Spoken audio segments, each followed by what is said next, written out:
અમારી સમ્રાટ સમાચાર ચેનલ સબસ્ક્રાઇબ કરો, લાઈક કરો, કોમેન્ટ કરો અને જોતા રહો પળે પળના દરેક પ્રકારના સમાચારો।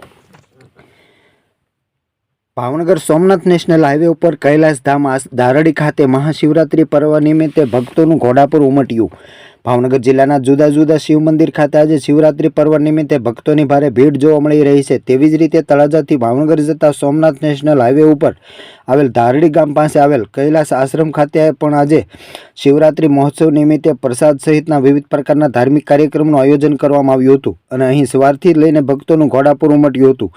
મોટી સંખ્યામાં લોકોએ ભગવાનના દર્શન અને પ્રસાદનો લાભ લઈ ધન્યતા અનુભવી હતી।